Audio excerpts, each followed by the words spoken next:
So is it it's Brandon or is it Gerard or Well, no, my first name is Gerald, middle name is Brandon, Gerald. but I've always gone by Brandon. My father's first name is Gerald as well. Awesome. All right, Brandon. Awesome. Welcome to the Dynasty Lifestyle Podcast. How did you? Thank you for having me. Yeah, no problem, man. No problem. Hey, it's a pleasure to meet you finally, or rather, talk to you one-on-one. Likewise. Yeah. So, how did you come across the brand actually? Yeah, on Instagram one day, I don't really remember how I saw it. I just came across it, and it was a picture regarding some form of clothing. I think it may have been some grappling spats, and I just I clicked on and just start looking at everything, and martial arts related is something I'm gonna follow. Awesome. Yeah, man, it's the magic of social media these days. You can really just connect with your people, so to speak. It's whatever your interest is in. You know what I mean? Whether it's music, whether it's martial arts, whatever. You're able to just reach out there and meet some really awesome people. Really meet some awesome folks within that network, and you're just able to connect. So it's a great time we live in. So, anyways. Brandon, why don't you just take a moment to tell our listeners who you are, where you came from, what martial arts you study, everything. Just give us everything. Okay, well, as I'm sure you can hear, I have a bit of an accent. So I am from Memphis, Tennessee, Southern U.S. Started studying the martial arts when I was 10 years old. And everything that I have done in my life and at the point where I'm at now has been by design. So all of that said, as I get into my back history, I'm going to tell you right now that this will perhaps be the most far-fetched thing you have ever heard. It will sound completely fabricated and very convoluted, but I can guarantee you there are people still alive, mind you, who can corroborate all of this, who have been there for pretty much every step of the way. So, as I said, I began studying martial arts when I was 10 years old, Memphis, Tennessee. The way I came about it was my mother, my natural birth mother, she had, and this was back during the time, just to let you know just how old I am. So I'm actually 41. You don't look that old, my brother. You don't look that old, so it's all right, man. Well, as they say, black don't crack. So that's right. That's right. So anyway, so she saw an ad in the newspaper. It was newspaper. We don't see much of those anymore. She saw an ad in the newspaper for Kangri Martial Arts Institute. So it was a composite system, really. It was based on traditional Taekwondo, but then it had influences of Shotokan Karate earlier in the earlier ranks, and some Shaolin Kung Fu in the later ranks. And it was built as karate, although it was more resembled Taekwondo. And they had an ad for a free 2-week trial course. She asked me that I wanted to try it out with her. And I said, sure, and definitely. Because at that time, I had been watching a lot of Kung Fu theater, watched my Bruce Lee movies. This was the mid-'80s, so there was a whole big ninja craze going on in the movies. And I'm like, yes, sure, I would like to do this. I want to be the guys on the screen. So I started. The 2-week program was over. She decided it was not for her, but I decided I want to stay with it because, again, Kung Fu theater and so on and so forth. Yeah, so absolutely. That was what I wanted to do. So that was actually my real first experience in the martial arts, was this hybrid Taekwondo karate system. Was it like an American kind of system? Was it like somebody that, I guess, an instructor or a Sifu or whatever kind of like created their own style? Like, I'm just trying to understand where'd that come from? Well, no, the Kwon Janim, he actually was from Korea. He is from Seoul. I see.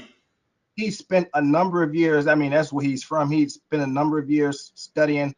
It was Kuk Sul Won, some Hapkido, and some Tang Sudo, and some Taekwondo. And he just kind of blended all of this together, and he took bits and pieces, from Japanese karate systems, not even full style systems. So, systems are like offshoots, a personalized take on a certain style. So he created his own system, so to speak. And like I said, it was centered around traditional Taekwondo, but then there was your influences of Japanese art and Chinese stuff. And so I began there, and I was there for a number of years. This was 10 years old, and I really didn't even get into the Chinese martial arts until around 13. And it's always been with me that I wanted to learn as much as possible. And so my first involvement in Chinese martial arts actually was in two styles, which you don't really hear of too many people studying more than one style at the same time, but that's always been something I've done, which has made it possible for me to have amassed the amount of martial arts knowledge that I have. My first martial arts styles were Wing Chun and Seven-Star Praying Mantis. And this was going on in Memphis. Now, the interesting thing about Memphis, Tennessee is that the traditional Chinese martial arts, or just your Asian martial arts in general, it don't thrive much there. It was a big sport Taekwondo and sport karate. So we talking about ITF, WTF, ISKA. Nothing really rooted in any serious tradition. So any of the Chinese martial arts schools that were there usually weren't in business for long. And the way it worked out is that I will basically search out whoever was teaching any kind of Chinese martial art, because clearly I was more interested in that. And I would study with them for as long as I possibly could. And in all honesty, I mean, there was one time I started studying Aikido. There's one particular school, I mean, there was several down there, but this one I actually went to, started with him. 2 weeks later, he was closing shop and leaving town. Damn. Right? Go figure. And it's interesting, you bring that up, because we just went over that in the other conversation I had just the other day. A lot of people start out wanting to study Chinese martial arts, and then it's always like, I can't find that gym, or I can't find that school because Kung Fu is not as popular as Taekwondo or karate is. And then eventually they're like, all right, I'll settle with a Korean martial art, or I'll settle with a Japanese martial art. But the reoccurring story, and you're like the third guy that I've spoken to now that's like, hey, I always wanted to do the Chinese martial arts first. So, I mean, it's crazy. It's crazy how that goes. And it speaks a little bit to, the kind of like, it's unfortunate because Chinese martial arts seem to be just not very marketable, or it's not sport oriented, so people just don't intend to, it somehow doesn't catch on with kids. It doesn't somehow catch on with the mainstream public, so to speak. So, Chinese martial arts gyms are not doing great, and therefore they close up, and then it's just like a domino effect. So that the gym doesn't exist, therefore you can't train any Chinese martial arts, and then the cycle repeats itself. Well, the stigma surrounding the Chinese martial arts is that they are not really applicable. There's no real use in them, which I'm here to tell you now, that's the furthest thing from the truth. You just have to know what it is you're doing with the art. And I have found that with a lot of the Japanese and the Korean styles. Everyone studies these different styles, and they do all of these forms. They know all of these great techniques that when you look at them, and if you know what you're looking at, you can see the damage they would do. But then you put them in a situation and they revert to a generic kickboxing style, right? And it's almost like the point sparring that they do in class, or something you'd see at a tournament. Like I just recently did a tournament, but even though the majority of what I did in that was Muay Chaya, it's something I can talk about later on. The majority of what I did in that was Muay Chaya. I did mix in a little bit of Xing Chuan in there, very, very small appearance. I was surprised how much that was going to come out. But the point is I went into this tournament not because, not using any of the Chinese martial arts, not because I didn't want to or didn't have any faith in it. That was my game plan going in, was a stick, was something that was just really, really straightforward. Would get the point across and get the job done quickly. It's not that Chinese martial arts can't do it. Again, you just have to know what you're doing. And as far as the tournament, I just wanted to go in there and just move through the opponent as fast as possible. Yeah, absolutely. And to expand on that, I I believe that too. I don't disagree with that. Like the reason why I say I believe in that is because the reason why there is a stigma with Chinese martial arts is because there there just isn't a whole lot of media surrounding it. And what I mean by that is like, yeah, you see sort of like the movie kind of martial arts, right? The movie kind of kung fu. Yeah, that stuff gets shown a lot, right? Like, the high flying kicks, all that kind of stuff that they use in movies, but there lacks the kind of media representation where it's like, all right, I can use like an obscure kind of Chinese kung fu like Xing Yi Chuan or any one of the other styles, right? That are just so obscure and so esoteric, so to speak, that because nobody trains them. Like we talked about, like, hey, where can I find? Where can I even find a school for that? And then when you do find a school for that, then it's about weeding out, okay, who's actually legit in this martial art and who's just trying to make a buck, right? So then you get to the point where it's like, all right, there's Yeah. not a whole lot of instructors that are actually legit at this, right? So maybe like 1 out of 10 kung fu sifus are actually, not full of shit. Like they're actually legit. But because it's such a low percentage, because you have to try and find them, then it becomes a thing where it's like, okay, 90% of the time you see a kung fu guy fight, oh, the reason why they fight like shit or whatever it is because it's just a numbers game. You know what I mean? It's just a numbers game. This is what I believe. So if you have, karate schools nationwide, right? And you have taekwondo schools nationwide, and the reason why they're so popular is because they're very much a sport, right? A lot of kids can get into it, right? They see the progression of their belt system, so to speak. you know, Parents are happy because the kids are happy because they can progress and they go to tournaments and they point fight and all that type of stuff. So I feel it's like a numbers game because you expose karate and you expose taekwondo to such a widespread audience. Like, let's say 50 million people train this martial art, right? As opposed to, okay, I can't find any Chinese martial arts schools, so only about 5,000 people train this art, right?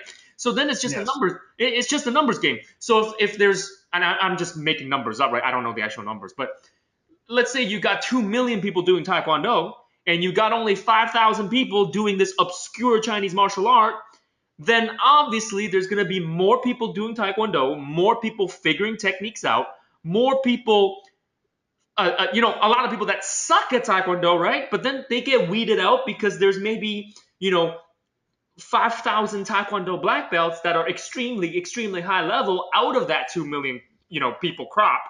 But let's say you only got a 5,000 person sample size that's doing this obscure Chinese martial art because, as we said in the past, or rather before, Chinese martial arts are not marketable. People can't see it. People can't feel it. People be like, nah, I don't want to do that horse stance stuff for 20 hours. That's not appealing to me. You know what I mean? They want the easy stuff, right? They want like the high flying kicks, the flashy stuff. They want that, right? It's instant gratification. So within that 5,000 person sample size, let's say only 50 people out of that 5,000 people sample size are actually like super legit at Xing Yi Chuan or super legit at Mantis Style or super legit at Wing Chun, right? But Yes. but you got 2 million people out in the world that do taekwondo. So it's automatically like, okay, in your brain, like you can't see, the 50 super legit kung fu guys. You're just not going to see them. It's just not part of your consciousness, right? So then there's low numbers, right? Low entry, right? Sorry, high barrier of entry because nobody wants to do it. Then within the people that go and actually do it and actually put in the time, 20, 30 years, hardcore training, and they get to that high level of that kung fu style and they actually know what they're doing, then all of a sudden they're already mature in a way where it's like, I'm a 20-year veteran or I'm a 30-year veteran of this style. It's almost a self-fulfilling prophecy in the sense that, like, okay, I don't I don't feel like I'm a 15-year-old kid where I have to go out and fight people anymore. You know what I mean? I don't have to go out in these arenas and start proving this kind of stuff. It's almost like, okay, I'm in my 30s, or let's say I'm 40, I'm a kung fu master. What am I doing out here trying to like prove myself? I don't need to prove myself, right? And I know, like, there's sort of like, the MMA guys and the combat sports guys, and they're all like, oh well, that's very convenient, right? You don't ever have to prove it. That means you don't, we never get to see if it works or not. You know what I mean? And they got a point, right? I'm not saying they don't have a point, because people talk. You know what I mean? If the kung fu master never wants to show his skills, then again, like you said, there's always going to be a stigma, because that myth, so to speak, just never gets disproven. You know what I mean? And it's a self-fulfilling prophecy, because the entry to kung fu is too high, the learning curve is too steep, right? And the results, right? The results of knowing that movement, it takes at least 5 to 10 years of hardcore training just to be able to get to that level. A lot of people drop out. A lot of people are like, nah, I don't want to do this anymore. I got other hobbies to do, right? I got other things to study, right? So then, again, it's that super high barrier of entry, and then you just don't see it. You just don't see it. And then the really high level kung fu guys who actually know what they're doing, for example, Bruce Lee, right? Super high level Wing Chun, right? He can beat everybody's ass, right? Because his original style was Wing Chun. You understand what I'm saying? And people forget that. People think like, oh, yeah, Kung Fu doesn't really work. Well, actually, it's about the practitioner, right? It's whether or not that person can make that style work, right? So obviously, Bruce Lee made Wing Chun work in a lot of ways. But interesting story with Bruce is that he himself knew the limitations. And I'm not saying he knew the limitations on his Kung Fu style. That's not what I'm saying. He knew the limitation of styles in general. Because when he got into the first real kind of like fight to the death kind of fight with Wong Jack Man or whatever, that whole bit, he realized that his Wing Chun movements were good but limited, and that goes for anything. That goes for anything. Like you could be a karate guy and you could notice, oh, okay, there's some limitations with karate. I gotta mix it up with the boxing. You know what I mean? I gotta mix it up with the kicks, the Muay Thai kicks or the Taekwondo kicks, right? In order to become more well-rounded. And this is what Bruce, ran into. And then he had a revelation. He's like, you know what? I can't just confine myself to one style. I gotta keep evolving. I gotta keep learning. I gotta keep doing this. I'm gonna do a bit of grappling. I'm gonna do a bit of fencing. I'm gonna do a bit of boxing. And that's really where the MMA came from. And that's really the philosophy behind MMA is training everything. But that's not to say, okay, Chinese martial arts, they're useless. That's not to say, oh, Korean martial arts, they're useless. That's not to say Japanese martial arts, they're useless. Because if people say that, then where did Brazilian Jiu-Jitsu come from? Brazilian Jiu-Jitsu came from Japanese Jiu-Jitsu, right? Japanese Jiu-Jitsu, came from, obviously Japanese Jiu-Jitsu also made Judo, and a lot of Westerners are in love with Judo, right? They can't say because they love Judo, and then they call, the precursor to that useless, because they gave birth to that. So what are you really trying to say? You know what I mean? So anyways, I'm going off into a bit of a rant and a bit off a tangent, but that's what I'm saying. So people, when they think about, traditional martial arts and stuff like that, they're not really paying like the real respect to it. I can respect it, right? I may not necessarily have to train it, so to speak. I may not necessarily have to use that style, so to speak, but I could still respect it. You know what I mean? Anyway, back to whatever. I myself, I prefer it. Honestly, I do. And that the whole aspect of Jun Fan saying to train everything. See, that was the approach that I took with the martial arts. Which is why I have done it the way that I've done it. I can honestly tell you now, I have never wanted to belt in a system. I actually only possess one belt, and that's a red belt in that Taekwondo hybrid style that I trained in. Mm-hmm. And I could have had a black belt several times over, several degrees in, but I didn't want it. It meant nothing to me. I mean, I understand what a black belt stands for on the surface. It shows your commitment. It shows your discipline. It shows that you've put in the time to learn and hone your craft. And the real learning begins at black belt. But I continue to learn anyway. Mm-hmm. And I actually helped plenty of people pass through the ranks to that black belt while I stayed at red. I was perfectly happy with doing that. But I also wanted to make sure I look outside of that style for other stuff. And I was especially drawn to the Chinese martial arts.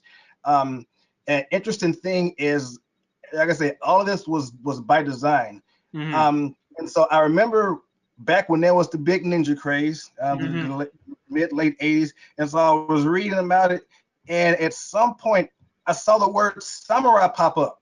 I was like, okay, so I started looking up samurai, Mm-hmm. and I see how the samurai lived their life, the code they went by, and then I got to a section where it started talking about their weapons.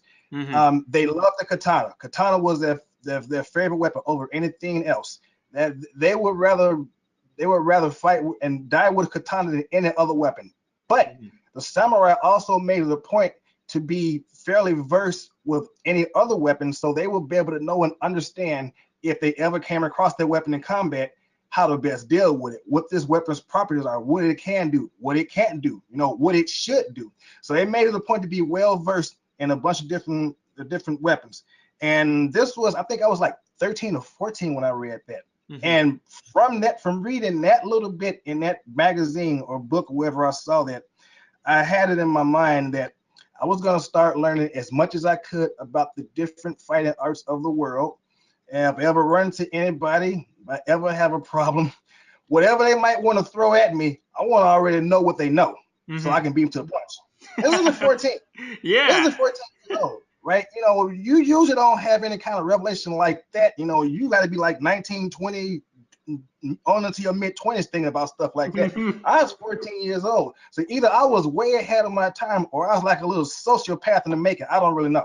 No, I think we're all a little psycho and obsessed when it comes to martial arts. Like real martial artists, I think we're always obsessed about it, right? And because that's our thing, that's our world, right? That's our escape, that's our passion, you know.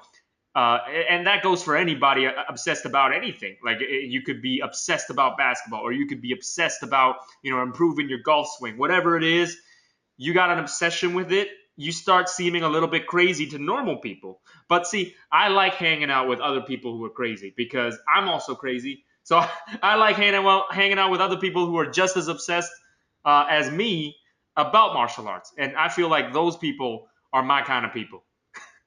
Yeah. So I would touch on this very briefly. Honestly, I do live by several of the tenets of the Shaolin philosophy, one of which is man of Shaolin has no need to brag or boast. So Mm-hmm. I'm going to say this, not to brag or boast, but just to kind of keep the conversation moving. Sure. In my years in training in the martial arts, like I said, I've never wanted to belt in a system. I've never really wanted to study it for a super long time. I basically wanted to take what I could from it, use it for myself, and then just keep building on top of that. So in saying that, I have run across a lot of different martial arts in my years, and I made it a point to search them out and find them. So just to give you an example of exactly how all over the map I am, Mm-hmm. like I said, I've been doing it since I was 10 years old. So it's actively seeking out stuff all over, and it's been insane. It used to drive my parents insane because I was always like out somewhere punching, kicking, doing something, right? Mm-hmm. So like you have, of course, your Taekwondo, as I've mentioned before, the Wing Chun, which I returned to Wing Chun. Actually, there's an interesting story about that. I'll talk about that one later. Like I said, right now I am a student of Wing Chun and Bak Mei. Mm. I have also studied in the past, like I said, a little IQ Jiu-Jitsu. Mm. I have studied some of the contemporary Wushu styles, Mm-hmm. basic Chan Chuan, some Tombe Chuan, Mm-hmm. Bagua, of course the Xinyi, Wu style, Taiji Chuan. So I've been all over. Like I said, I've had like 31 years to play around with all of this Wow. stuff. Right? And And you, I usually just do it like in complete secrecy. Most people really don't know I'm studying something that's like super close to me, which in most cases is like my wife, my ex-wife, my current wife. Other than that, no one knows anything. I'm just out there doing what I do. And you were able to find these schools in Memphis, Tennessee, or you had to like go from place to place to find them? And no, I found a great bit in Memphis, but also I was married once before. So my first wife, she lived in Michigan. Hmm. So when I was in Michigan, I studied. I've studied Muay Thai for a total of 5 years. Mm-hmm. Uh, the first 4 years were completely ring style Muay Thai. Mm-hmm. The fifth year was I picked up on a year and a half Muay Thai in Detroit. Right? So we're talking about one of the old Muay which Yeah. I would rather, see, I actually, if anything, I'm going to do coming forward at someone, it's the old style. It's not the ring stuff. Yeah. It's like at this tournament that I was at. I guess in MMA they have what they call a 12-6. You have that downward spike Oh, yeah. arrow. Yeah. Well, that's a huge thing in Muay Thai, and the majority of what you do on the inside in the clinch. I Okay. actually snuck one in at the tournament. The ref didn't catch it. Now, you see in the video, I did DDT that guy. He didn't like that. He didn't catch that downward elbow. Right? He did miss that. He also missed the fact that I had this guy in the clinch with his, with both sides of his neck locked down, squeezing his carotid artery, and this guy's losing consciousness. They didn't catch that either. But I mean, look, that's the style, right? Yeah. It's open to the style, so I use it in the ring. And some of they catch, some of they didn't catch. Yeah. But that's just to say I've been all around, and I mean that's not even all of it, but that's just some of it. I've picked up on using various weapons, single and double blade knife fighting, which I came across in my years of Kali. I've worked with former Marines, and I worked through 4 stages of the military combat system, the line system, which isn't even in use anymore. It was that lethal. They had decommissioned and changed to something else entirely. So I guess I've made it a point, and yes, I've actually gone out and found this stuff, because you can ask anyone who knows me. If I say I want to do something or I'm going to do something, I pretty much do it. Absolutely. Right? And if I want to find someone teaching this, I'll find them. I don't care how long it takes. I will find them. So do you have a favorite style then? Honestly, yeah, I have a favorite. I have a favorite external and a favorite internal. I believe it or not, I am in love with 7-star praying mantis. I guess that being like my very first introduction to Chinese martial arts. And I really like Xing Yi Chuan. Xing Yi Chuan is just very straightforward and direct. And I mean, that's me. I will step off of that line and step to the side, but then I'm still going to come straight at you. And I've been able to blend boxing, Wing Chun, and Xing Yi Chuan all into one fluid, workable approach for myself. Damn. And it took plenty of years of doing that. That's not something that happened overnight. Definitely need to see more video footage. I'm sure, like, whenever you decide to show us more moves, I definitely want to be able to see more of your style. That's for sure. So why the move to Canada, actually? Why move to Vancouver? What made you move there? Oh man, I married into Canada. I married into Canada.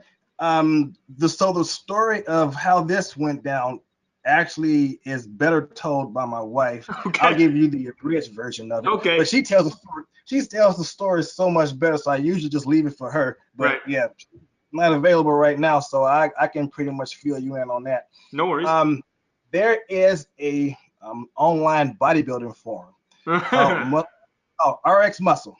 Right, and that is where my wife Dawn and I came to know each other through this bodybuilding forum. And it wasn't like we were trying to hook up romantically. We were just basically just 2 individuals. I was a moderator for the forum.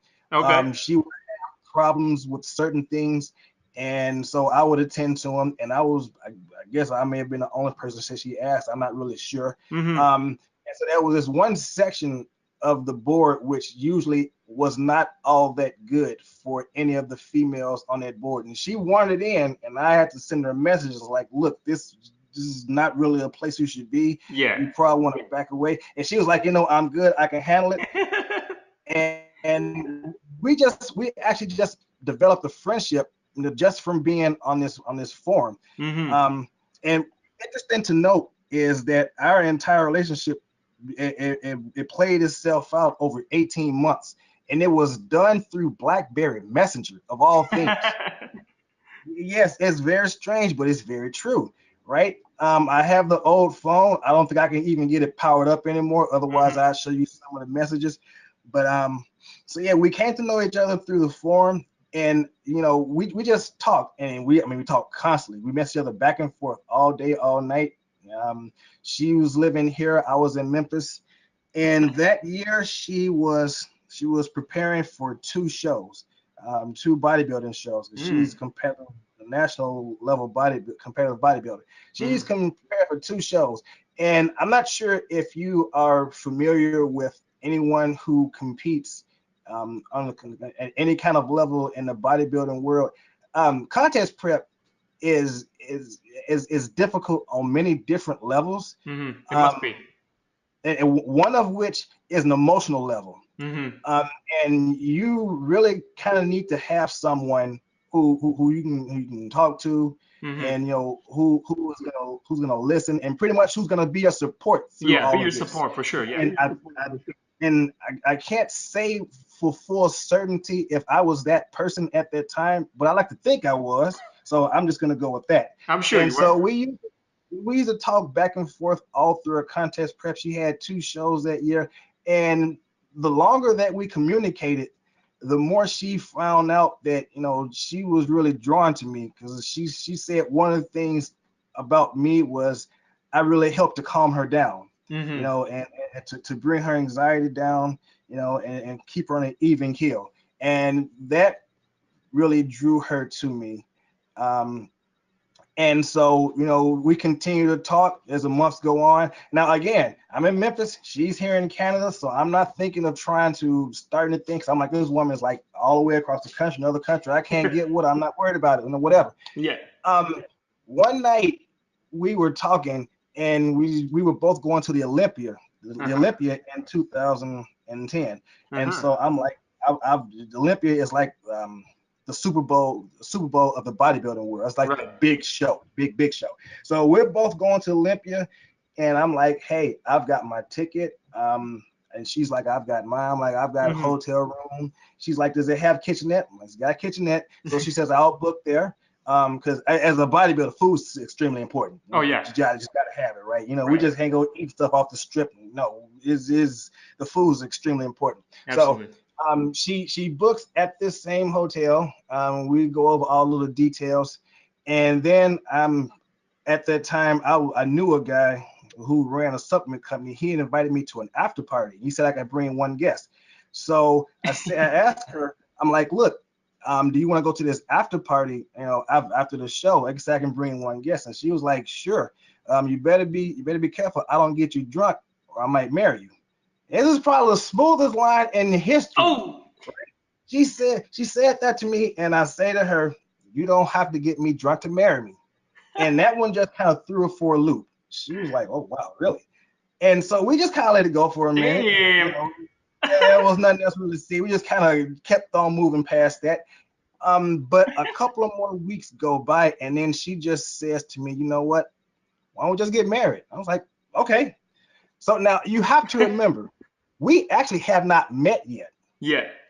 We've seen some pictures. We may be talking on the phone. We haven't met in person yet. Yeah. Right. Yeah. So we go ahead. We plan the wedding. We get all the little details in order. Make all of the arrangements. And I actually meet Dawn for the first time 3 days, because I met her in baggage claim. I arrived in Las Vegas. We got married in Vegas too. So I arrived in Vegas on the Wednesday. Picked her up on a Thursday at the baggage claim. We were married Sunday, right? And people were just like, what the hell are you doing? What's going on? I mean, everyone was in complete shock.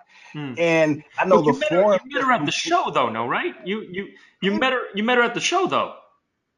No, I met her. We got married on this Sunday. And right. So but you're saying you never physically met her. No, the first time we physically met was 3 days prior to getting married. That's crazy, because I thought you said you guys went to that bodybuilding show. You guys stayed. No, the bodybuilding show was that weekend, but we actually met for the very first time that Thursday in baggage claim.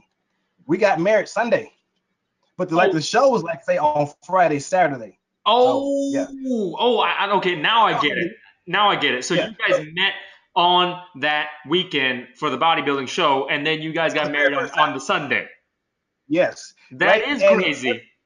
And everyone was just like, man, what in the hell is going on? And no, I remember I came home and I told my parents, and both of them were just like, you know what? You've done stuff like this in the past. We're not surprised. Whatever. right? They were just completely blown away. The forum just completely erupted. Everyone thought it was some kind of joke, because no one knew we were even talking to each other. So, and what was the craziest thing is, a lot of these hateful people, because there's always hateful people everywhere. Oh yeah. A lot of hateful people, because we got married in Vegas, started placing bets on how long we would last. Oh. The longest, yeah, exactly. The longest we were given was 6 months. The shortest we were given was like 6 weeks. We were given 6 months at longest, and it will be 7 years this year. Wow. 7 years. I gotta applaud that. I gotta applaud that. Not a lot of relationships these days with young people even make it past, like you said, they don't even make it past 6 months. Yeah, it's weird. And I think what really, and I guess this is one of those times that I can really impart something that I'm hoping will help some people out here. And I'm not going to say this, to sound condescending, although it might, but just please understand that's not how this is meant. My wife and I, we come from a different generation. We have a different set of values, morals, and it's just a lot of what you don't have in today's society, especially among the younger people, even some of the older people, because you would think that age and wisdom travel hand in hand, but they really don't, right? So, but that's not the case with Dawn and I, and it works. And I think the biggest thing was because whereas today so many people try to base relationships purely on sex, you can't do that. Dawn and I had 2,500 miles between us. Before we had 18 months before we met. We had to get to know each other in and out, and that wasn't anything physical at all in that time. So we truly became friends. And I think that is what is missing a lot with relationships today, is people skip over that really good fundamental aspect of a relationship. You can't just be with somebody just to say that you're with them. You need to know these people, and you can only know someone, if you're like a really good friend, right? It's got to be genuine, is what it is. A lot of people in this generation, right? Like, they're not genuine, is what it is, right? Because there is so little of that. Yeah, it's technology, right? It's the internet, right? It's the illusion of choice, right? It's like, oh, swipe left, swipe right, whatever, right? Like, I could meet somebody new again if I want to, right? If you make a mistake or if you say something I don't like, you know what I mean? I don't have to see you again, you know what I mean? That type of thing. So it's definitely the technology. It's definitely the fast-paced, city kind of lifestyle, right? Which is interesting that that you say that, and I totally agree with what you're saying. It's about being genuine, and it's about the real relationship. It's the real friendship. It's everything, right? It's all of those things, right? And again, it has see life kind of works in patterns, because you kind of get that stuff that you see in the relationship, and then you see the same thing in martial arts, which is like people don't want to just put the work in on that martial art, where if it's too difficult to do, if it takes too much time, if they don't get the instant gratification from it, oh, like, I could use that technique, I could beat that person up at school, in 2 weeks just by drilling that one technique, they don't want to do it. So they're going to go and do something else. So it's all about the flash. You put it out there on social media. This is what I got. I don't have it, and the selfies and the all of the status updates and but yeah, that's good. But if it's real, that's the thing. And so I think one of the biggest things and the best things about Dawn and I is that we not only like, but we require substance. Like I said, we're a little bit older. I am 40. I'm 42 this year. Dawn will be turning 53. So Yeah, I like older women. So yeah, No but worries. we No we worries. we Everybody's we got we their own taste. no, we appreciate realness, right? Yeah. And honestly, I'm gonna tell you, with a lot of girls my age, well, I can't say like now, obviously, but like when I was say, mid late 20s, I didn't really find that with a lot of girls my age. That's why I always went a couple of years older Hmm. in hopes that the age and wisdom travel hand in hand. Sometimes it didn't. I mean, hey, it's just how it goes. But I've always sought someone who I could learn something from. Someone who's been there, who's got a couple stories to tell, something I can pick up off of, and something who has something real to hold on to. I didn't find that with a lot of the younger girls. And you look at a lot of what's going on out in the world today, you won't find much of that at all. So I say to anyone, if you found someone and you know it's real, and you'll be able to tell, it's not something that you have to flaunt and get everyone's approval on. You'll be able to see it and feel it and know it. Right? You've got some real, by all means, hold on to it. And if it means anything to you, you have got to bust your ass to keep it. That's really good advice. And really good you said that, because I think that's something that a lot of people in this generation and younger need to hear that. And because they don't really understand, they don't really get it. They're all part of that, fast lifestyle, Instagram, Facebook, you know what I mean, Twitter, Tinder, all that kind of stuff. And totally, absolutely, 100% agree with that. And And that yeah, that's a correlation to martial arts, right? If you spend a number of years, I don't care what art it is. If you spend a number of years perfecting some hold, some move, some footwork pattern, something, you want to keep it up. You want to maintain it through the years and keep it and make it stronger. You got to continue to work on it, right? That's just the way it goes. absolutely. I mean, you can't quit, right? You can't lose the ability, right? And it's like in Chinese they have a saying. It's like it's called 曲不離口, 拳不離手, which means your voice cannot leave. Like, you cannot stop singing if you're a singer. You can't let your Yes. voice die, and you can't let your fist. You can't let your punch disappear from your fist. That's what it No, means. Yeah. not at all. Yeah. So you gotta keep the art alive, and then you also gotta keep your body alive. So it's like both. And Yes. it definitely, it's about hard training, right? And to actually get into a little bit of that, it's also, when you bring this up, it just reminded me, it's also about plateaus, right? Because, and this goes for everything, right? Martial arts, relationships, right? Career, life. It goes for everything. When you live long enough, you're gonna understand that not every single day may necessarily be the most exciting day, right? There are those days where, you get tired, or there are those days where you get injured, or there's those days where maybe you think your relationship's not doing so well. There's gonna be those days, there's gonna be those times, or you might be training in this martial art and you're like 10 years into the martial art. You might feel like you hit a plateau. You feel like you're burning out. You feel like you're not getting any better. You feel like you might actually be getting worse. Because there's these younger guys coming up, right, into the gym, whatever. They smash you up, right? They tap you out or whatever it is. They make you feel bad, and all of a sudden, you go home, you're thinking like, man, I want to quit, or I want to stop this, or maybe it's not for me anymore, or whatever it is.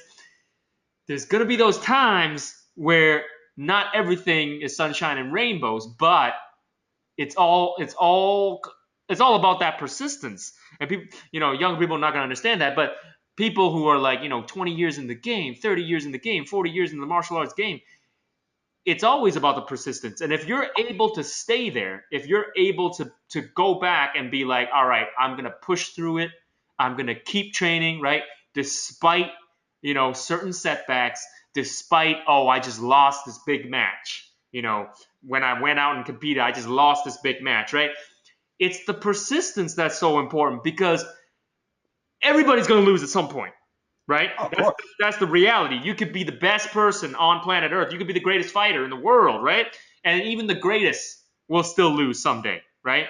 And Oh yeah, all it takes is one punch or yeah, one wrong decision. exactly. And And a lot of the average folks out there who are not the best in the world, we're going to lose all the time. You know what I mean? There's going to be times where we're just going to lose. And the most important thing is to take away from that is like, don't let the loss define you. Let you coming back from the loss define you. Let you keep pushing and keep striving and keep thriving. Let that part define you. So we're always going to have, losses here and there, but it's the people who stick through it. They truly become the masters. They truly become the martial arts masters, or masters at their craft, whatever it may be, or they finally got that big break, in their career, whatever it is, right? And with relationships too, like you might be going through a rough patch, and then finally you broke through that. You and your partner reached a certain understanding with each other. Maybe there was a misunderstanding before. Maybe there was a certain challenge that you guys were on the same page of something, right?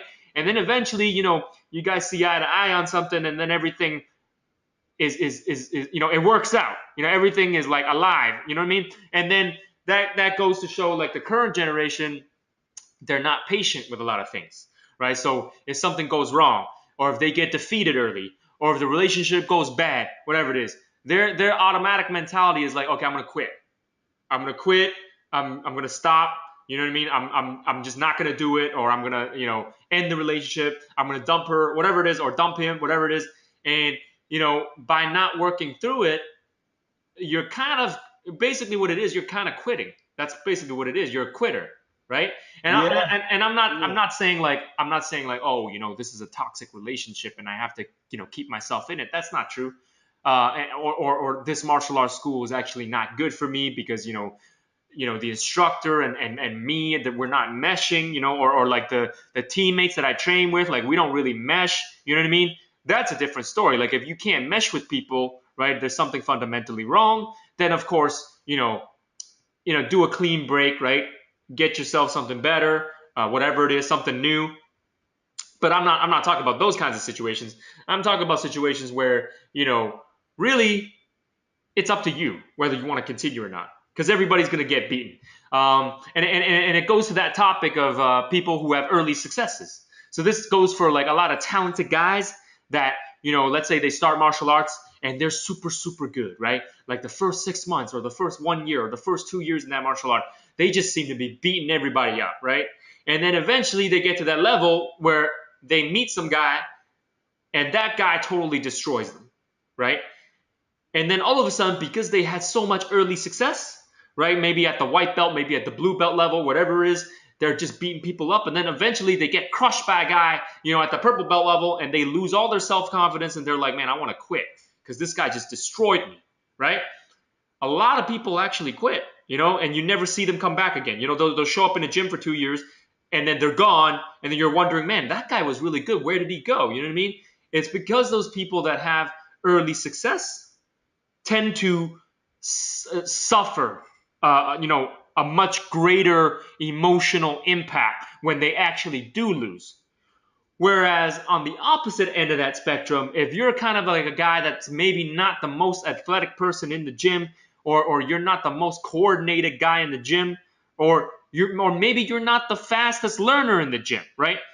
You're the guy that rolls, gets beat up on a daily basis, right? Guy that gets tapped out on a daily basis, guy that gets pushed around on a daily basis. You actually are more inclined to stick with it because you kind of already feel that. You already feel that it's a daily thing, it's a weekly thing, it's a monthly thing. So you're actually more motivated because you have these defeats in the gym anyways. And then it's actually better for you mentally because when you do go out and you compete, you're not so, on edge about, okay, I can't lose. You know what I mean? Because I got a reputation to keep. Like, you don't have that. You have less of an ego because you've already been kind of been beaten up in the gym a little bit. So then when you go out and you actually win, it's actually so much greater for you because people don't expect you to win, right? And you won because of hard work, because of persistence, because of you putting in the time, right? As opposed to you being this super whiz kid, or being this guy with a lot of talent, or being this guy who's a super athlete who runs people over and have a lot of early success, but then again, don't want to repeat myself, but that's the difference, right? And it's interesting to view that. So then as you extrapolate, these two kinds of people in martial arts, you start realizing like the people that are super, super talented, usually they're also mentally weak, right? They also tend to be mentally weak. Those guys who are not as talented or not as athletic or whatever, they're actually they're a lot more stronger mentally because they know they have to go through all those battles. They know they have to go through all those hard, grueling training sessions just to catch up to those people who are just naturally gifted, naturally talented at something. But then when they both get to that high level and they both come across the same obstacle, you're going to see that the hard-nosed grinder, the guy that put in all the hard work, he's actually more mentally prepared and equipped to deal with that adversity as opposed to the guy who has always relied on his athleticism, relied on his talent, relied on his skills. When he hits that wall up at that very high level, he usually breaks because he's never been put in that situation before because he's so used to owning people in the gym. He's so used to that where there's nobody in his gym to actually push him past that breaking point. So then when he goes for that big title fight or whatever it is, they break there in the gym. Sorry, in the ring. They break there because they meet somebody who's just as good as they are, and they're not able to get past that breaking point. Yeah, well, I think it speaks a lot to a person's character as well. Your experiences in the competitive circuit, or just in life, period. The ups and downs. Your character pretty much is determined not by what you say it is, but pretty much how you are in life, and that's going to transcend into anything that you do. So especially in martial arts, and I think like the people who run across these obstacles and they're like, I can't deal with it. I don't want to deal with it. I'll just go somewhere else, right? Those are the ones who, I don't want to say they will not get far in life, but they probably will have a more paved road than most people would. I can even use myself as an example. Like I say, in the off season when I'm not competing in the bodybuilding, that's when I can return to the martial arts, because when I'm in season, prepping for a show, I've got like I need to sleep a whole lot, and so I can't really go out and 8 or 9 o'clock at night for classes. But in the off season, so I go to Chinatown once a week and I train in Bak Mei. That's like 4 hours, right? And it's taken me 2 years just to really make peace with the actual flow and the structure of the style, because you can look at all of my stance work and you can clearly see my hung guard background in that. All of my stances are like long, deep, really strong and sturdy. Bak Mei is a high stance style, so for me to drop down to something deep and rooted, and they're like, you know what, you can't do that. This is not going to work here. You need to pull up on that. You don't have the mobility where, if you look back at the very old origins of the hung guard. The hung guard is used in the southern provinces. You've got these crowded space. There's wetlands, so there's not a whole bunch of room for movement. No high kicks, no any of that. So your stance have got to be low and rooted. I have a good amount of years in the hung guard, so that's my stance. That's my foundation. And it's taken me 2 years to actually, and for a lack of a better word, unlearn that. But I didn't give up though. I could have. It was very frustrating, and I could have easily just left it alone and found the other hung guard school that is here and just picked up on there, which was a different style of hung guard. As a matter of fact, the hung guard that I studied was with Wing Lam Kung Fu, that's a blend of the Canton and Hasei Fu. And if I'm not mistaken, the hung guard school here is strictly Canton. So it would have been a difference for me anyway. It would have been me almost starting over at square one. But I could have very easily have just left the Bak Mei and gone to the hung guard. But you know what? I'm not one of these people who likes to give up. That's not the way I was raised. That's not the way I was ever taught. You can't run into opposition and then back down. Whatever form it may come in, you just cannot do that. And I think as a martial artist, you definitely need to embody that quality. There can be no opposition. If you got something in front of you, get around it or go through it. But you do what you have to do to get it done.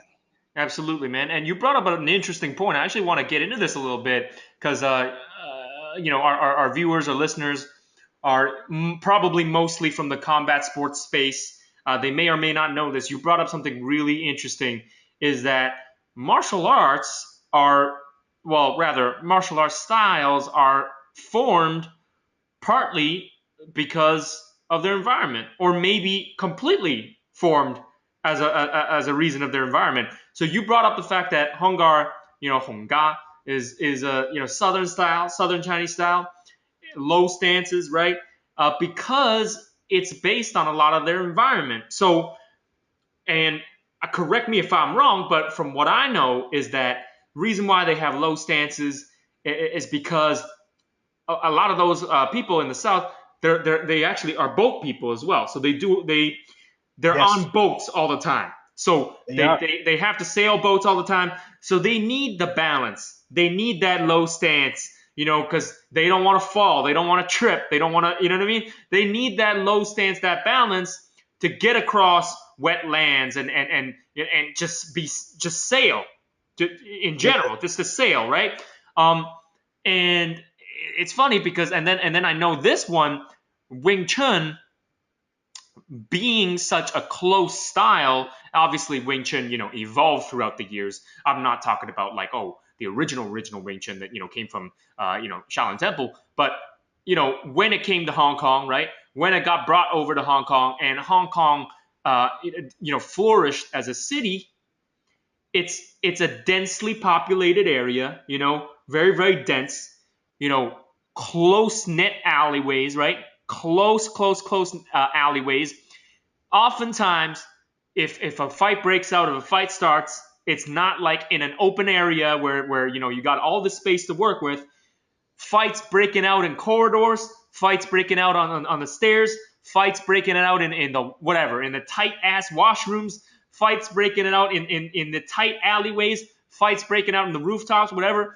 And it's all a tight area because there's like, now if you count the consensus now, it's like 8 million people in Hong Kong. And if you know the geography of Hong Kong's not big at all. Hong Kong's a tiny, tiny, tiny dot on the map. So then Wing Chun, evolved throughout those eras where people fought in these tight spaces all the time, which is why the Wing Chun style is so good in that kind of environment. But once you put, a Wing Chun practitioner or a Wing Chun guy in an open space where people can move around a lot and they use the distance on you and they use outside attacks on you, then all of a sudden the Wing Chun style is nullified a bit. Like they need to get in to that clinch area, that really, really close area where they can get their hands on you. That's where they can do damage. And I could see how, Wing Chun being in such a populated city like Hong Kong, and so tightly, everybody's like brushing shoulders, how that style can thrive in that kind of environment. Whereas if you take a guy, like say he's like a Taekwondo expert or something like that, it's actually not so good for him to be in such a crowded space, to be in these tight ass alleyways, because he'll never be able to use those kicks. He just wouldn't be Not at able all. to. No, because he needs the distance. He needs that space. He needs to get that space. And if he can't get that space, if people are in his face, if people are, in the punching range with him, if people are in the clinch range with him, he can't do nothing, right? He's not able to do that. So, and then if you want to talk about northern styles, as far as to my knowledge, not that I've studied any northern kung fu styles or anything like that, but to my knowledge, Oh, I have. yeah, correct me if I'm wrong, but those people up there, actually, why don't you talk about it? Because I heard that the northern styles are more about kicks. Am I wrong? Yeah, northern styles. There's plenty of open space. So yeah, you're gonna see a lot more of your higher kicks and your northern styles. Like for instance, so I mean, that's not always the case. Xing Chuan, you come from the north. There's not many high kicks in Xing Chuan. Matter of fact, Xing Chuan is not really a pretty art at all. It's very direct, very forward. You would think it comes from the south, being the way that it works, because I mean, to an extent, it'll look like Wing Chun. I mean, the thing is that Xing Chuan moves, whereas the Wing Chun doesn't, right? You know, it's all rooted in one space. But yeah, so in the north, you've got plenty of open area, you know, so is anything that you see is reminiscent of that big, nice flowing movements.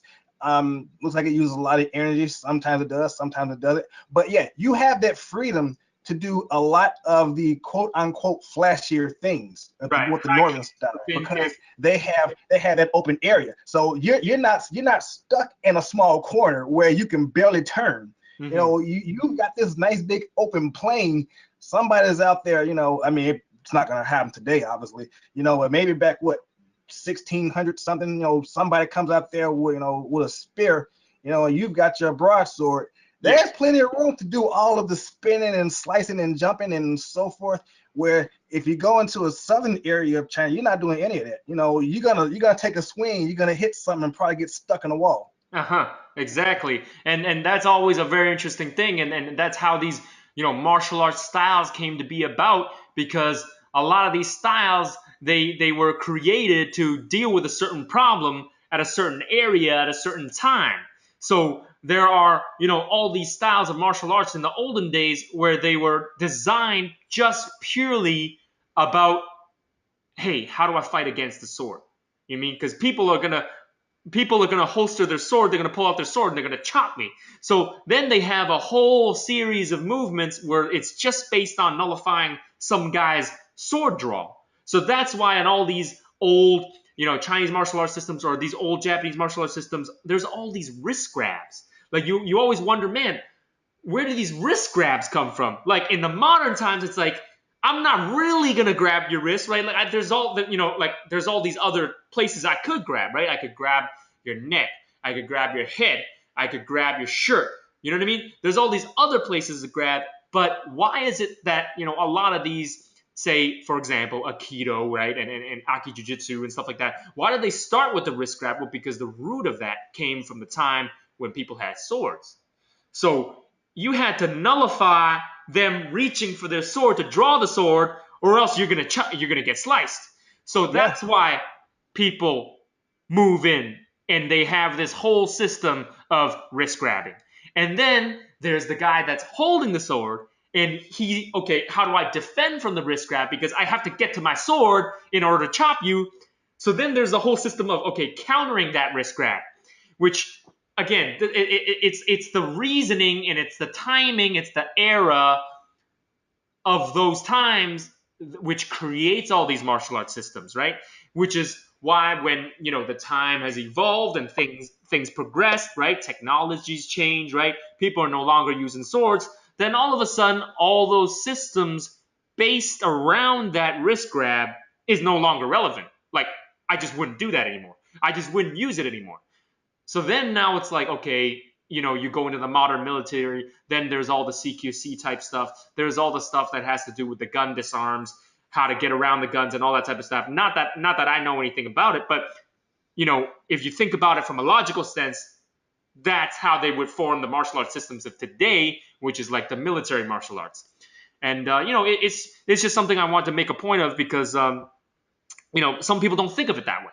They think of it like, oh, you know, this obscure martial art is useless, it's outdated, but they don't really think the reason why it's like that. They don't think about, okay, the reasoning behind why it was designed that way. So they just kind of dismiss it based on, you know, some kind of made up idea that they have in their own head, instead of really logically thinking about it in terms of the environment, in terms of the needs of that time, in terms of the kind of threats that they were facing at the time. And yeah, it's interesting to see the styles come out that way. And actually, I wanted to get a little bit into movies as an influence, because you mentioned, you know, you saw the movies and you wanted to do the martial arts. And it's very interesting that you brought that up, because there's actually a lot of people out there who uh, they'll make fun of movies. And what I mean is, people think movies aren't important. People think movies are just entertainment. They're just like, oh, you watch them and you forget about it, and that's it. I totally disagree with that because I think movies, like any art form, it influences people, and it really is part of arts and culture. And honestly, what is humanity, right? If you want to think about humanity, what is humanity? Well, humanity really is just people recording their own stories. That's really what it is. People record history, they tell the stories, what happened, at this time. They tell that story, and how they tell that story forms that history. And then it gets passed on, it gets passed on, it gets passed on, and that becomes your culture. That's what art is. Art is part of the culture, it's part of the human experience, it's part of the human existence. So that's why when I meet people who say, oh, art is not important, you know, culture is not important, like movies is not important, like movies is just one part of art, right? Like we're talking about music as well. We're talking about dance. We're talking about, acting. We're talking about all that stuff. When they say like, oh, movies don't matter, it's just a form of entertainment, they're really like, what that shows me is that this person has a very, very shallow understanding of what life is really like. They're Yes. not, when I meet people and they're not able to understand art, I automatically, I don't associate with them as much. And what I mean by that is, I'm not trying to say like, oh, because I can understand all this art, I'm gonna stick my nose in the air and I'm gonna be a better person than you. Like I automatically, I'm better than you. I don't mean that in a condescending way. I'm meaning, what I mean is, this person's not very deep. You know what I mean? This person doesn't look at something and really think about the things. He doesn't really think about what it means. And why did I get into this whole existential thing? Is because, like you said, movies got you into martial arts. Now imagine they never made kung fu movies. Imagine they never made martial arts movies, right? Then you would have never started martial arts. Thousands and millions and millions and millions of people out there would have never started martial arts. Then all of a sudden, martial arts would be like an obscure hobby. I don't know. Name an obscure hobby out there somewhere in the world that is not widely popular. But if movies never popularized martial arts, right? If media never popularized martial arts, if people never made kung fu movies or made martial arts movies and stuff like that, then nobody would have been practicing it. It wouldn't be as important. It wouldn't be as cool, right? And it's funny because we got into this, couple of these topics in our Dynasty podcast, where we talk about the arts, where we talk about the culture, we talk about the Asian identity a little bit, and all obviously, what it also means to be African American as well. We talk a little bit about, what it's like to be an Asian American, stuff like that. And the topic of media representation is a huge thing that, me as as a conscious, Asian person, and a lot of us people in the Asian community, we're dealing with this right now. Whereas I believe the African American community, or rather the Black community, they kind of dealt with their media representation, 30, 40 years ago, right? They had the whole deal where, they couldn't see themselves in TV shows. They couldn't see themselves in movies. So then they had the whole blaxploitation era and everything where, you know what, screw it, we're going to make our own movies. I mean, we're going to make our own shows, right? And that whole thing started, and then, the mainstream America, right, started accepting, okay, we can have Black people in our shows now. You know what I mean? Then it became, okay, it's okay now because we can kind of represent ourselves. And really, if you really think about it, why am I all of a sudden getting into this? This tied into what you just said. If kung fu movies didn't exist, right? If Hong Kong people didn't make all these good kung fu movies, if they didn't make, if Shaw Brothers Film Studios never made Shaw Brothers kung fu movies, right? You would have never Yeah. seen them, right? Wu-Tang Clan would have never seen them. You know what I mean? RZA would have never saw them. You know what I mean? If Bruce Lee didn't make Bruce Lee movies, people wouldn't have seen them. They wouldn't know what Kung Fu was, right? So that's why this whole media representation thing that we've been kind of getting into in the past couple of episodes, it's such a big topic within the Asian community, is because nobody can see us right now. It's like we're invisible.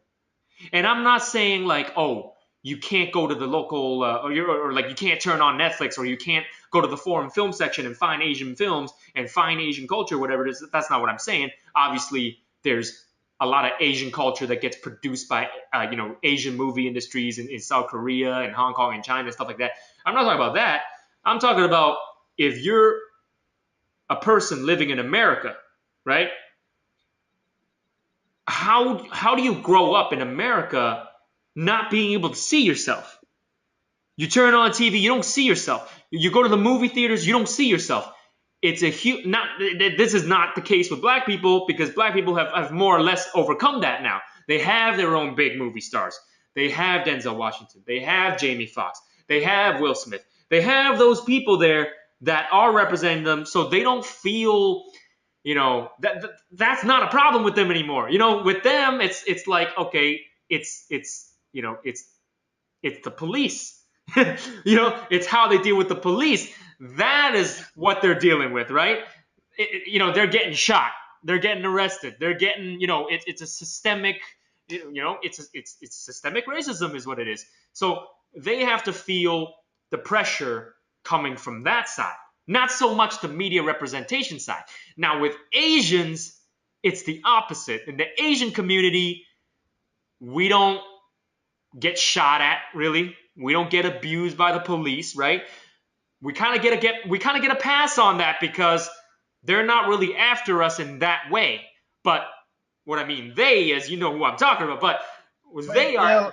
Let's just go ahead and call it what it is. They don't see you as threatening. Yeah, that's what it is, right? So they don't put that same kind of, what's the word? They don't see us as a threat in that way, so they're not going to deal with us in that way. But they see us as a threat in a totally different way. They see Asian people as a threat to their economy, right? To the economics.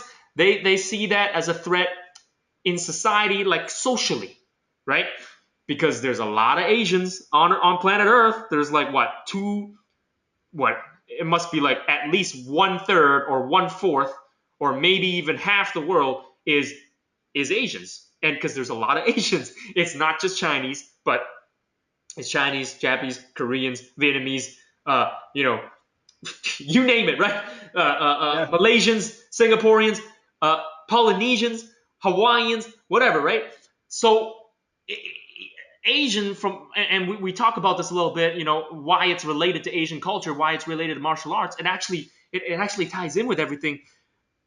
Another reason why I feel Chinese martial arts don't really get the respect and the widespread popularity is also because it's tied to the Chinese culture. And what I mean by that is Chinese people don't like to boast. Yeah. Chinese people don't like to it's not within the Chinese culture to go out there and bash their chest and be like, look at my style. Like my style can beat all your styles. You know what I mean? It's just frowned upon in Chinese society if you're a boastful person. Therefore, tied to it culturally, you're not going to see a lot of people trying to market themselves in that way. You know what I mean? Whereas in Western culture, it's totally different. It's like if you're a boxer or if you're a wrestler or whatever it is, it's all about the show. It's all about the pay-per-views. It's all about the spectacle. It's all about how much shit you can talk. It's about bringing in the audience. It's about bringing in the pay-per-view buys. It's all that, right? It's a self-promotion. And a lot of that is tied in with the Western culture. It's like, how loud can you talk? How much, how many tickets can you sell? Can you put asses in seats? It's all that type of style. So with that said, Chinese martial arts systems are also not popular because it's not marketed properly. Because the people involved in those Chinese martial arts systems, culturally speaking, they don't want to boast so much. It's it's just not a good look. It's just not how they were taught. It's not how they were raised. But which is interesting because it takes a foreigner, or rather, it takes a non-Chinese person rather, to do these esoteric, obscure martial arts. I feel, in order to actually take that martial art and market that properly. It almost like it takes somebody not Chinese to come in and appreciate it in a different way, see things in a new way, and then they're able to be like, yo, you know what's really good about Chinese martial arts that Chinese people are not willing to talk about because they're too humble? And honestly, it is like that because Chinese people are too humble. Like, even if they're really good at something, they're just like, nah, I'm okay. I don't need to prove myself. It's also tied to the fact that they're too humble. And I see that as a bit of a negativity sometimes. Like, I see that in a positive way where, yes, you should stay humble. But I also see that working against you in a way where if you want to market your martial art, if you want to market your school, if you want to market yourself, it's bad because you are too humble. Then nobody knows about you. And you're just going to fade away. And that martial art that you're really good at, it's just going to fade away. You're just going to lose it. So it almost takes like a white person or a black person to come in and take that martial art and spread it elsewhere in order for it to actually still live.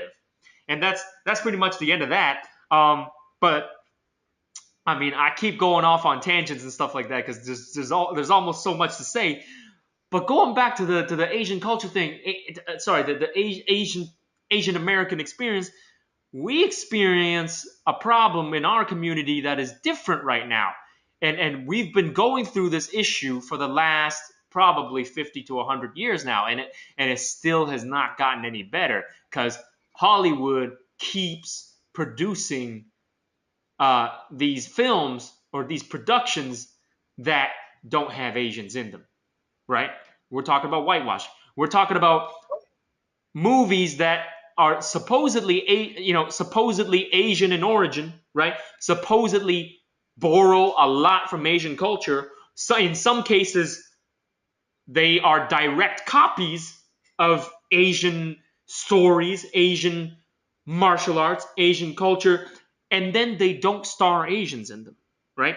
So Oh, that's I actually, already know where you're going with this one. yeah, Yeah. and I'm not going to talk about the obvious things, right? And that's not what I'm here to talk about. Obvious things people already know. I want to talk about the not so obvious things. Is what kind of an effect this has on people in society, which goes all the way back to when at the very first minute when we started this episode, you said I would have never gotten into martial arts if it wasn't for kung fu movies. Yeah. Which is exactly what I'm talking about. When the mainstream public, right, when America goes like, oh, get over yourselves. If this role was meant to be an Asian person in it and it's played by a white person, get over yourselves, right? There's all these Asian movies that you guys make that don't star white people in them. Why aren't we angry about that? Well, the whole difference is white people don't live in Asia. That's the difference. There's only what, couple hundred people, maybe at the most couple thousand people that are actually foreigners that live in Asia. But in America, America was founded upon immigrants. Nobody living in America right now originated in America. It was the native Indians that originated. You know what I mean? We're That's all immigrants in America. It doesn't matter if you're German, Irish, English, uh, you know, African American, Asian, whatever. Everybody in between. Everybody's an immigrant. Which what I'm getting at is, and a lot of people don't realize this, is America belongs to everybody. America belongs to all the immigrants that came to America and built that nation. So when you mm-hmm. say, hey, get over yourself, we're gonna, whitewash these characters because the majority of the population is white in America, those are all just excuses. Those are all just excuses. People don't see the underlying damage that actually does. It's like me telling you, Brandon, I'm gonna take away all your kung fu movies, and I'm all I'm gonna show you is I'm gonna show you ballerina movies. What do you think? What do you think is gonna happen if you grew up on ballerina movies and ballerina movies was like the hottest thing on the planet in the 80s? Hell, I don't know. Maybe there would have been a huge ballerina movement. You know what I mean? Maybe there would have Well, been a huge movement where a lot of dudes was into ballerina dancing. You understand what I'm saying? And that goes back to the whole thing about arts and culture and human history and the human condition. A lot of people don't see things very deeply. They just see things very shallow. They think that, hey, this new movie came out, and it's this another one of these roles got whitewashed, and they just look at it on a very surface level thing. They're just like, so what? It's just a piece of entertainment, right? But they don't understand that as Asians who live in America, and there's a sizable Asian American population in America, I would say there's somewhere between 5 to 10%, right? But it's not. I'm not talking about the numbers. I'm talking about the effect it has on the Asian American people in a whole. Is because they can't see themselves on screen. They don't have role models to look up to, and they're not gonna have something or somebody to be there for them because they don't have their own superheroes to look up to. Every time they watch the movie, right, it's Captain America saving somebody or it's Iron Man saving somebody. You understand what I'm saying? So, and then when there finally comes a chance where a movie comes along and they're supposed to give, the Asian people or the black people or the Latino people or whatever it is, give them a superhero, right? Whenever that chance comes along, they whitewash it. It's a white person again.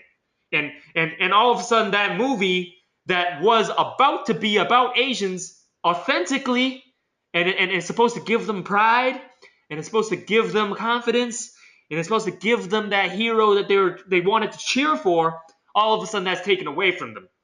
And it's, you know, a generic it's white very actor. demoralizing, is what it is. Sorry, go ahead. It's very demoralizing, is what it is. It's demoralizing. It's it's taking a group of people that are already marginalized in a lot of ways, and now you're just marginalizing them even further because even in their off time, when they're not going to work, when they're not trying to hustle, they got to go to the movie theaters and watch a person take that role away from them, and then that person, that white actor on screen, actually does the opposite of saving them. He actually disrespects them in a way because now they're appropriating the culture. Instead of the Asian hero being the winner, it's actually the white hero being the winner, but in an Asian setting. And that's a lot of these movies that's coming out. They just keep pumping these movies out, right? The Great Wall, which is not, it's not whitewashing, it's white savior, right? You're talking about Last Samurai, which is the same thing. It's not whitewashing, but it's a white savior, right? It's a white savior going to a foreign land and saving a bunch of people. And it's portraying that these people, these savages, so to speak, are incapable of saving themselves. So they need Tom Cruise to come in and save them. Or they need, Matt Damon to come in and save them, you know? And then there's all these other movies that are supposed to be about Asian culture, right? The original Kung Fu TV series, which was, written by Bruce Lee, right? Bruce Lee was, in the running to star in that show, and, David Carradine whitewashed that role. They're like, you know what? We can't do that. Let's have David Carradine go in there, and he's going to play the Asian monk or the Chinese monk. And it's just like, wow. You know what I mean? Like, really? And then Bruce Lee had enough of that shit. Bruce Lee was just like, fuck it. If I'm going to be a man and stand on my own 2 feet, I'm going to go back to Hong Kong and I'm going to contact, Golden Harvest, and I'm going to show them I can be a lead star. And that's exactly what happened, and the rest is history. He blew up with all those movies. And then only after he proved himself that, hey, Hollywood, because of your shit, you didn't realize how big of a star I could have been. It wasn't until he blew up in Hong Kong did Hollywood come back and be like, all right, Bruce, come do Enter the Dragon with us. You know what I mean? Then that was his first American film where he was the lead star. And only then did they give him a lead role, right? And that changed everything because everybody watched that movie, right? And Bruce Lee was kicking ass and he was representing all the Asians. You understand what I'm saying? Yeah. But yeah, and I just wanted to break it down a little bit like that. Just take a moment to break it down, just tie it in with what you said. People undermine the power of media. People undermine, they dismiss it. They dismiss arts. They dismiss culture. They don't think it's that important, but in reality, it's actually very important. And when you take stories away from people, when you take culture away from people, when you take role models away from people, when you take heroes away from people, you are actually effectively destroying that people. And I'm being pretty serious when I say that. I'm not over dramatizing. Oh no, it's definitely true. You there's a chance to empower them, but then you take away that power and you actually oppress them. It's like it's same thing with the African American community. You could have had a you know proud black hero on screen, right? With the hair and everything like that. But then they'll go and replace it with somebody, and all of a sudden you're like, I gotta look at that hero and I gotta aspire to be that person, as opposed to being proud of yourself and being the best version of yourself. Now you're like always trying to chase this ideal where it's rigged against you, right? You're never gonna be that because that's not you.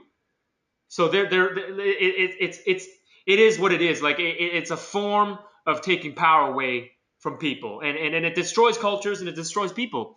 And yeah, man, and a good example of that is well, the Native Indians and Native Americans. Uh, they can't even tell their story anymore because there's not too many of them left to tell stories. And and No. and stories is what made what stories, like I say, human history, the human existence is based on stories. Anyways, I got too crazy into that tangent there. Maybe like as a final thing, Brandon, why don't you tell us a Yeah. little bit about bodybuilding? I don't know anything about bodybuilding. Maybe maybe you want to just tell us about that. Your experiences Um, with bodybuilding. yeah, certainly. Okay, so I have been lifting since 1993, I guess would have been my senior year in high school. Mm-hmm. Um, it was kind of a slow going process because I did not have any real good guidance or know-how. Basically, I was trying to cobble everything together on my own, so it was a lot of trial and error. And it was not until um, I met and married Dawn that Mm-hmm. I started to see a huge success in bodybuilding. Mm-hmm. And originally, I looked at moving into bodybuilding because the martial arts, I knew I hadn't gone as far as I could in it, but it came a point where I felt that I had learned more than I would have ever needed to. As long as I maintained all of what I had studied and experienced and learned throughout the years, I would be all right. Mm-hmm. Um, I was going to need something to channel that intense focus and discipline that I had. And I needed something positive to channel it into. Bodybuilding was perfect, right? Mm-hmm. And also, as I was getting a little bit older, I was knowing there was some things that I might not be able to physically handle anymore with my body. Mm-hmm. Um, where bodybuilding I can still do a lot with it, and not have to put myself through the toil and rigors that some martial arts will call for. So I figured it'd be a perfect transition for me. That's why bodybuilding works so great, is because I look at bodybuilding as just another form of martial art. Yeah, it's not fighting art, but it's a discipline. It's an extreme discipline regardless, and it's something that I live and breathe as much, if not more, than the martial arts Mm-hmm. itself. So to me, it is martial arts. So I approach it as such. And when I say everything has really taken off within the last 6 years that I've been here. There was good experiences along the way up prior to being here, but as of last year, I am the 2016 Canadian mixed pairs national champion and mixed pairs bodybuilding, and so I Woo. share that with my wife. Woo. Um, and yeah, That's now, impressive stuff. and when I first started this back in '93 on my own, I would have never ever figured that I'd be a national champion, Mm-hmm. and bodybuilding in any way, shape, or form. So this is a huge thing for me. It's really good. Um, I have competed in every division that every male competitor can possibly compete in. So there's like open bodybuilding, there's masters bodybuilding, there is men's physique, there's classic physique, and then of course there's the mixed pairs bodybuilding, which you have to have one male and one female competitor. Right. And so I've done all of that. You don't have many people. I don't think you have anyone that has done all of that. I was actually the first person in BCA BBA history, and that's the British Columbia Amateur Bodybuilding Association. So that's the provincial governing body. So I was the first person in BCA BBA history to have competed in every division that a male competitor could compete in, which probably won't be replicated again anytime soon. Not to my knowledge. I mean, if someone wants and Brandon, I really want to ask you for some tips. I really want to ask you for some advice because I want to hear this, and I'm sure our listeners want to hear this too. So for a guy that, you know, I mean, I've seen your pictures, I've seen your physique, you know, obviously in incredible shape. What are like the tips to get to, well, I don't want to say get to that level because that level is, you know, pretty high, but how do I get to like a comparative level? You know what I mean? Because I find bodybuilding pretty hard. You know, I would say it's quite difficult, you know, especially for me, a skinny body type. Sorry, I forgot the term, the scientific terminologies to describe to you, but you know, the three body types, right? Like, ectomorph. Yeah, I'm like the skinny body type that is very difficult to gain weight, very difficult to gain muscle. You know, I have a fast metabolism. That's why, martial arts comes easy for me, right? Weight cutting comes easy for me. Dieting comes easy for me. But when I try to gain the weight, I try to gain the muscle, that's extremely hard to me. So give us the tips. How do we do it? How do we build that muscle? All right. Well, now it really will vary from person to person. Everyone's got different requirements, different needs. But first and foremost, that you have to remember, like is like with martial arts, it's gonna be time and consistency. It's the day in, day out. It can't be something that you do today. You know, you kind of slack a little bit tomorrow. You know, the day after you maybe do 60%. No, you've got to give it your all every day. I mean, this pretty much needs to be an obsession. You almost need to approach this like a job. When you go to bed, that's what should be on your mind. When you wake up, that's what should be on your mind. I'm not saying that has to be the only thing, but if you want to get far in this, whether it be in a competitive level or just for yourself, just for myself, you have to have that mindset that this is what I'm going to do. This is what I'm going to. This is what I need to do. And so, if it means that, you know, if you're not eating enough, you need to start eating more, and then fine, you do that, and you're gonna find it's gonna be hard to eat sometimes more food than you really want to. You gotta do it. It's just like my wife always says, the eating is just another form of discipline. If you refuse to eat the food that your body needs to build, you know, you're not gonna grow. If you won't go in the gym and lift the weight, and you have to hit that point where you just can't do anymore, and then somewhere you have to find within you say, screw it, let's keep going. You know, 5 more reps, another set. If you're not willing to do that, if you're not willing to go in and do the things that hurt you the most, that will probably produce the results that you're looking for, and if you're not willing to give up, you know, I'm not gonna say you have to give up everything that you love in life, but if you're not willing to sacrifice a few things here and there, like for instance, I go to bed. I mean, I'm actually up right now a little bit later than I normally am doing contest prep, but usually during contest prep time, I'm in bed anywhere from 4 to 6 p.m. Right, so that's what people are outside. They're still dealing with rush hour traffic. I'm usually in bed at some days, you know, because I know my body needs to rest. So if you're not willing to, you know, step back from, you know, some things in the outside life, you know, for your body to get the rest, so that you can actually grow, because the body does not grow in the gym. In the gym, you're tearing it down, you're breaking it down, your body rebuilds when you're resting. But if you're not going to just have the time to rest, yeah, you're not going to grow. And it's all those small pieces of the puzzle that come together to make the whole. If you're missing any small piece in the puzzle, it's incomplete. It's not going to happen. Can you share us a little bit, like your routine, like you know, like sort of like a typical 1 week kind of routine? What do you do? What are you doing? What are you working out 3 times a day? Like, what is it? Okay, well, so usually my wife and I train together. I mean, there are the odd days, or we might have to train separately. Just depends on what our schedule is like. But so between some personal training clients and I train people for boxing as well and self-defense.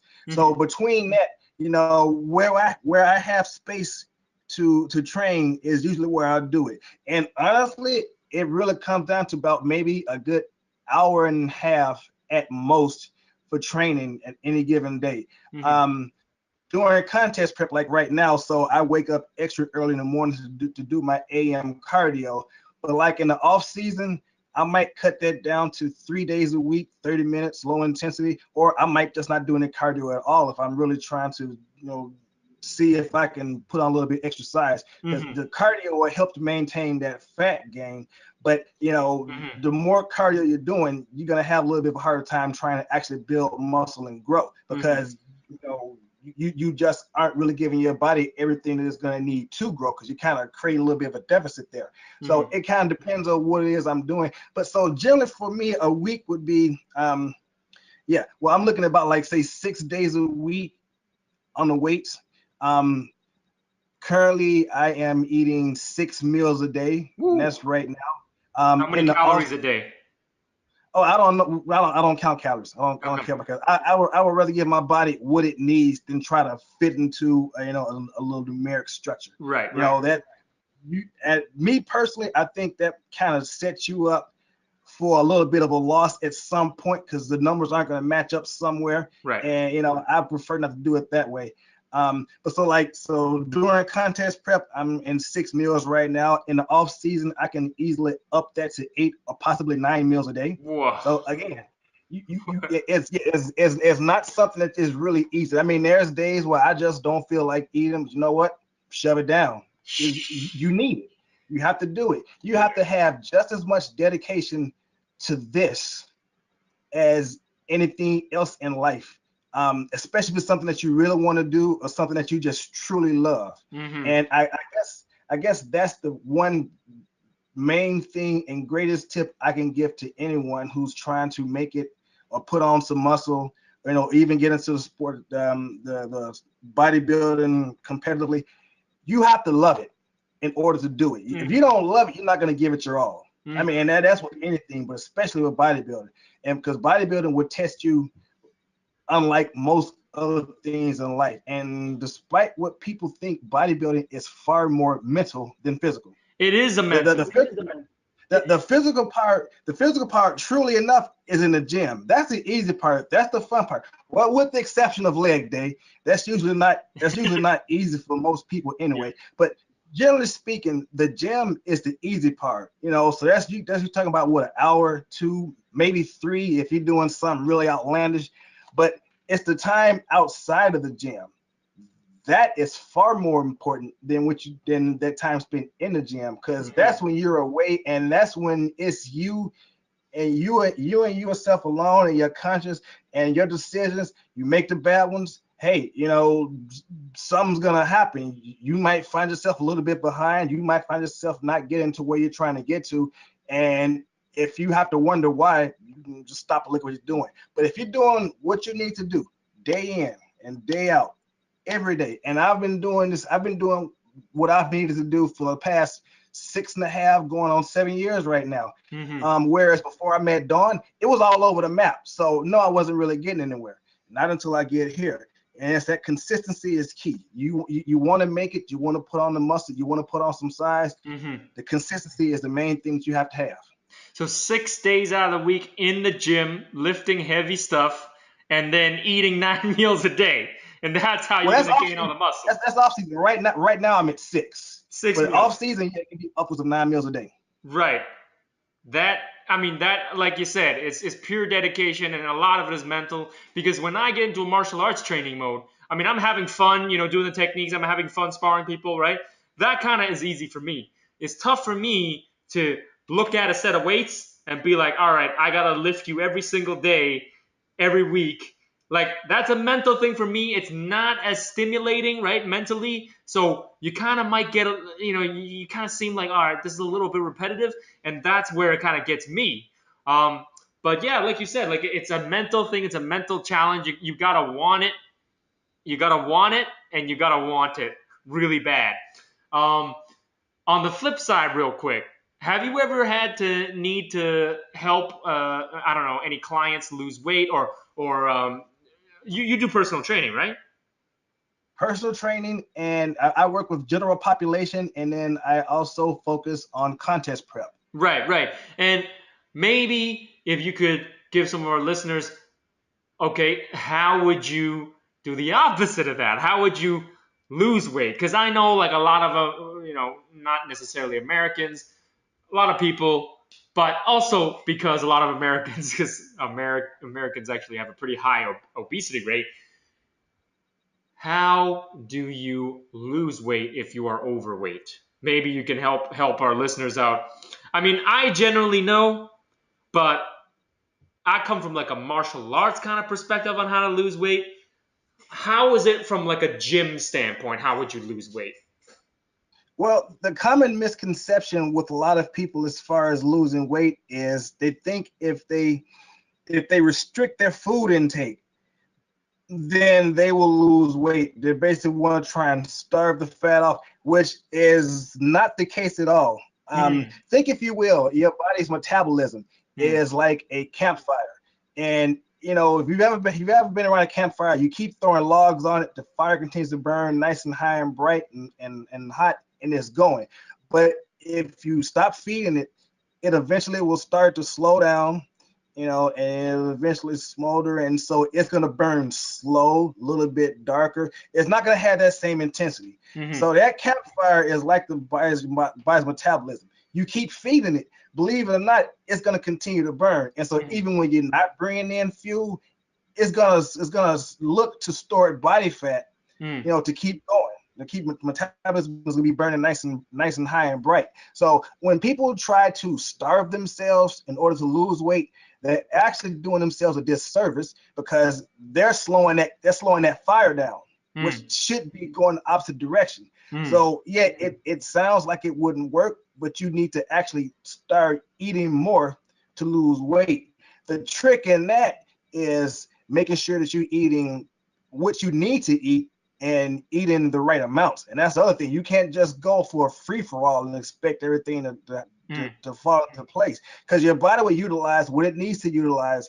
And then the rest, if you have excess, it's getting converted to stored body fat. mm, So you're really just spinning your wheels, not going anywhere. So one of the best things you can do is you can either hire somebody to give you the proper guidance, like myself, for instance, mm, or make sure that you're taking really good notes. If you're gonna go at it by yourself, take good notes. I mean, you start keeping a food log, start tracking your body's changes, keeping up with the numbers from week to week, and you have to almost treat it like a science experiment if you're gonna do it yourself. Um, and when things start changing, look at what it is that you're doing, and you can see why things are changing. If things stall out, look at what you're doing, make some changes, start it moving forward again. mm, It's essentially it's what I do, mm, is with the people that I work with. I get them moving forward. Um, I get them moving forward, progress starts to happen, and I do what I have to do to keep progress moving forward. If it stalls or if it stops, or in work, it doesn't really happen often, but some people, and it's usually mostly that they're doing, they'll wind up moving backwards. You mm, have to kind of almost troubleshoot what it is they're doing and make the correct adjustments and pray that they'll stick to them, and mm. then they'll start moving forward again, right? So, And so they'll start losing the weight. right. So, in order to actually lose the weight, though, what would you say is most important that they need to focus on exercise wise? Would you say they need a hell of a lot of cardio? Is it like cardio every day? Or is it like they need to also start lifting weights? Like what is it really for people that want to lose weight, they want to lose body fat? It almost seems like they can never get the body fat off. Like what would you say to those people?